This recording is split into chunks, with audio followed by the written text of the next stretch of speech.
Howdy, everyone. See what I did there? Howdy. Welcome to Dad's Den of Pop Culture. I have just, in the last few days, had delivered to me Ghost of the Badlands, a new comic book, or should I have perhaps call it a Bande Dessinée, from Razörfist and George Alexopoulos.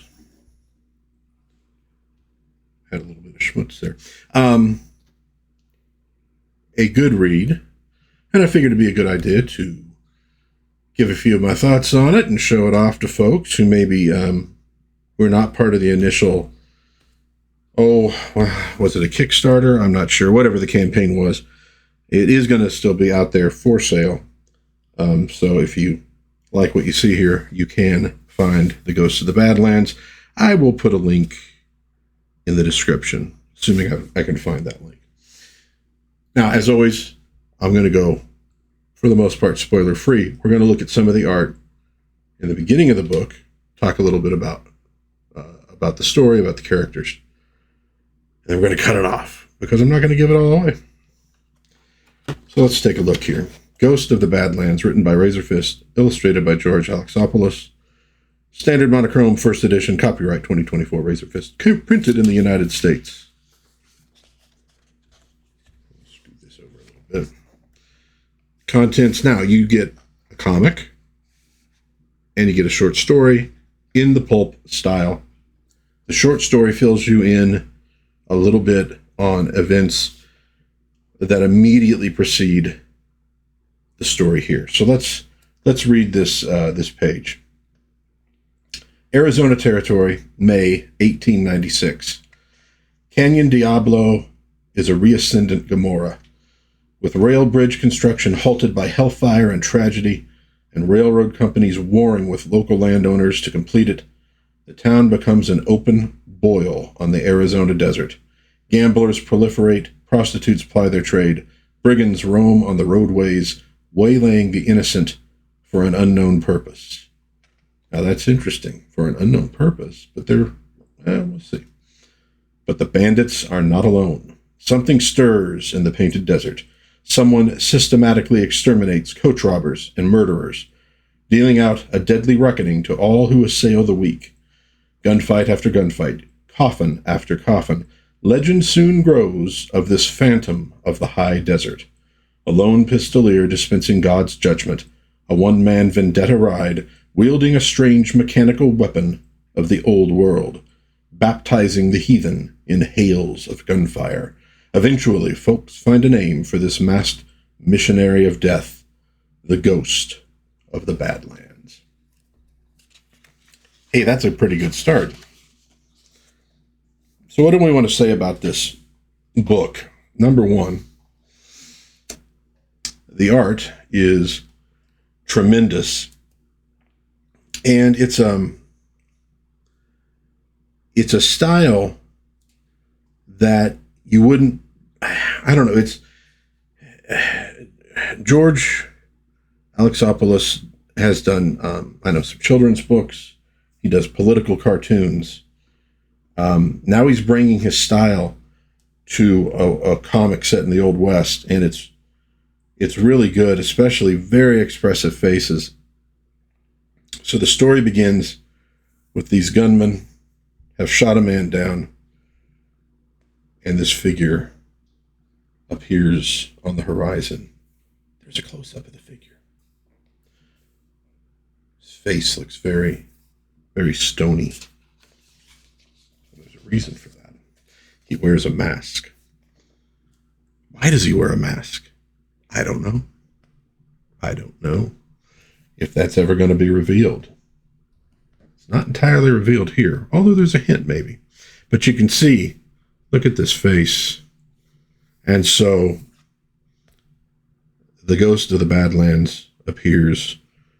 For by fire and the sword shall the Lord plead with all flesh, and the slain of the Lord shall be many. Pow, pow. Okay, now I love the paw paw. Why? It immediately brings you, or at least to me, the great Italian westerns, the spaghetti westerns. as they were often called. That particular sound of gunfire they used. And now you can also see this is quite a violent and bloody book. Those fellas who shot this man down, not doing too well themselves. And this leads to a larger gunfight again. Look at that. I mean, this is like, it's like, you know, the good, the bad, and the ugly, but taken up 2 or 3 notches. Great dialogue in the book as well, very evocative of the period. And so, again, they all go up against the ghost, and none of them survive. And the man they had initially shot down, you see him sort of awaken. And he's looking at this little girl, her parents gone, the coach and others on fire. And as he loses consciousness, he's looking at this little girl. And the ghost approaches him. Suffer the little children, and forbid them not come unto me. You get a lot of Bible verse in this book. It does bring to mind another really great Western comic that we're getting right now, Aaron Lopresti's Wraith of God. There are definite similarities, but where Wraith of God is more explicitly supernatural, at least in terms of the foes that he's fighting, werewolves, vampires. Here, we don't have that supernatural angle, at least not necessarily. Does the ghost have something more than just mortal powers? Well, I mean, there's a couple little suggestions, but is it just people's imagination? Is he just that good? So he approaches and he leads this little girl away and finishes the Bible first. For theirs is the kingdom of heaven. And now we come back to the man who had been gunned down. He awakens in this bed. He's alive, although he's lost one of his arms. This brings up another inspiration that I've heard Razörfist speak of, which is Tate, Western I just did a review of a couple weeks ago. Now, that isn't to say he said, oh, I'm going to use Tate in my book. No, but there's a clear inspiration there. You're also in this scene, or in this segment of the book, you get another inspiration of his, and that is the shadow. So this man decides he does not want to live with only one arm. And this man, you also discover, is not a good man. But before he does anything, he finds this note to Mr. Redstone. And that stops him, and he opens it. And he reads, I have heard tell of your exploits and ignominy, Redstone. Times past. I suspect also that I witnessed the aftermath of their expression. And so here we see him robbing a train where he hits a woman and is stealing from this woman and her husband. You are a fallen creature. You have permitted guile, venality, and vice to be your guide, to steady your hand for the enterprise of theft, brigandry, and murder. Yet you were not always thus. When I came upon your murderous band this evening, I witnessed your hand steadied by another principle. And now here we get back to that original scene, the moments just before, where he is told by this gang to shoot this little girl. And again, look at the expressiveness. Very impressive. And he doesn't. He shows conscience. You stayed your pistol when ordered to fire upon an innocent. And because he had disobeyed, that's when he's shot, and that's when he's found. for which you paid with your arm and quite nearly your life. You are free, as all men are, to pursue graft and godless wickedness, should you so choose.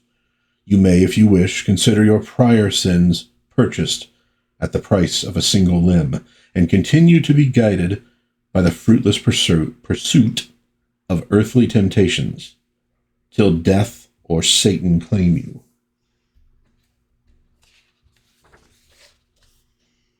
Or, if you would be guided otherwise, I offer wealth, resources, adventure. Most importantly, purpose.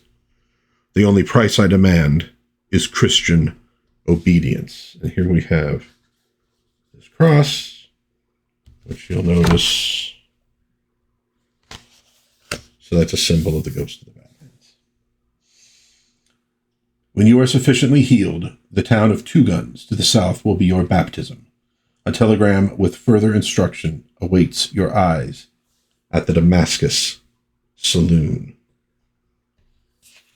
Nice imagery. And so what is that other inspiration right there? It's the shadow. It brings to mind the shadow in his operatives and how he works. And he finishes the letter, if you are prepared for this divine mission, leave your worldly past to molder and open it. I await your recovery and reply. Servants, obey in all things your masters according to the flesh, not with eye service as men's pleasers, but in singleness of heart, fearing God. Colossians 3:22. Okay. So this brings this man, who's going to be known by the nickname of Righty, into the story as an operative of the ghost. And we now go to Canyon Diablo, and we're going to meet the mayor. And this is where very much you're feeling the spaghetti western. And so this is something I like. I think this is instructive maybe if you're a young writer or new to writing and this is something you want to pursue, you want to give it a try. It's going to be very common to have a lot of influences, a lot of inspirations out there in existing pop culture. That's fine. But what you don't want to do is sort of you want to use those, but you want to craft something new. So this is sending all sorts of messages, especially to people who have watched these things, who have listened to or read The Shadow, who have seen a lot of Westerns, etc. There's a language there that we're going to pick up. But even if you're completely new to it, you're going to have a very engaging, great story. So use those inspirations, but be clever and creative in how you mix them and match them, and give your characters a sort of a heart and soul of their own. You know, you want to have a young farm boy find adventure in a sci-fi universe similar to Luke Skywalker. Great. Don't let the young farm boy be Luke Skywalker. Don't let him just be Luke Skywalker in a mask, right? Give him his own soul, his own purpose. But use those, and it's fine. It's fun to have those little nods and inspirations. I'm not going to show too much more of the art. Here's the Damascus Saloon. Again, look at some of these faces. These are weather-worn faces. These are faces that have seen a lot. And so you get a story that would certainly be familiar to people who have watched a lot of Westerns. It's a story that weaves through the real American West in a lot of ways. You get some very engaging, interesting characters, a lot of great fights, a lot of great gunplay. There's so much to recommend in this book. And you notice the size, too. It's very much like the Bande Dessinée of France in that respect. That's something that I think Razörfist is trying to, in his own way, bring to America. Obviously, I reviewed Noir Burlesque a while back on the site, you can get translated Bande Dessinée in the US, maybe not as much as you would like. But he's sort of saying, hey, let's take what they do, let's make it over here ourselves, so we don't need it translated. Let me move. I want to move just to show quickly.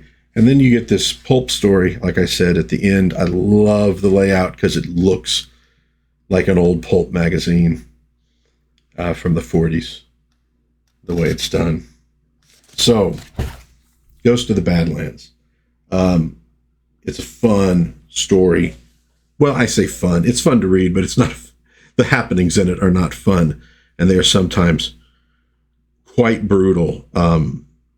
Many themes of the Old West are here, and overlaid on them is this theme of this avenging man.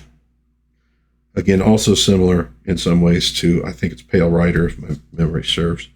It's been a little while.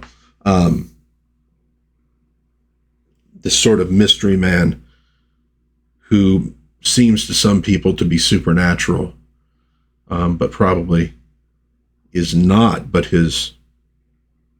what drives him, you could say, is supernatural. But you could also question, of course, he spouts Bible verse. Is what he's doing, a sort of like, what would Jesus do? Perhaps not, but then again, perhaps it is. What is he supposed to do? Stand by and let the innocent be brutalized and tortured by evil men for their own purposes. He comes in like a sword of God and dishes out justice. And that is an important thing here. And maybe as hopefully more of these are written, we'll get a sense of, is it justice or is it revenge? It certainly seems like justice. He's not going out and just shooting everybody who looks at him funny. But it's a very harsh and brutal justice for a very harsh and brutal environment. It's good stuff. The art, like I said, and as you could see, is excellent, visceral, great action, amazing facial expressions and the looks on people. The dialogue is excellent. It has that very authentic feel to it. I say authentic feel because I'm not educated enough to how people actually spoke in the Old West that I could say, oh, it's exactly right. But it certainly feels right. It's a good plot. I don't know that it's like got a lot of twists and turns in it, but I also don't know that it needs a lot of twists and turns, especially for the initial outing.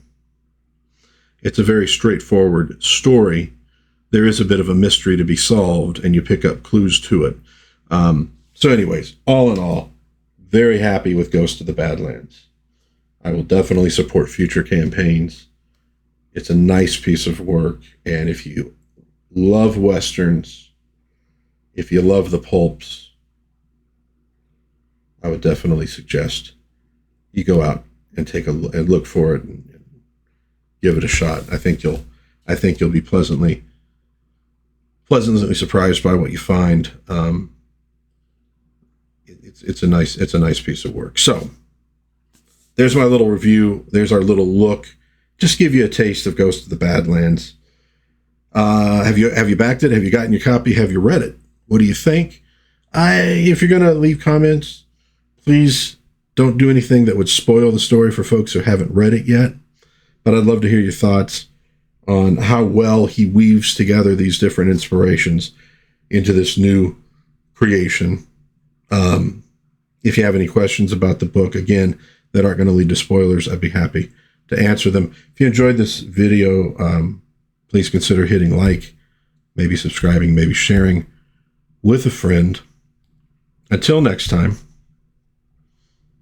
God bless everybody. Be kind to one another. I know that sounds funny, having just talked about the ghost meeting out brutal justice. But then again, meting out justice to very evil people who cause a lot of pain and suffering is kind to those folks who will not be victimized by them in the future. And try to have some fun. And I will see you next time in Dad's Den of Pop Culture.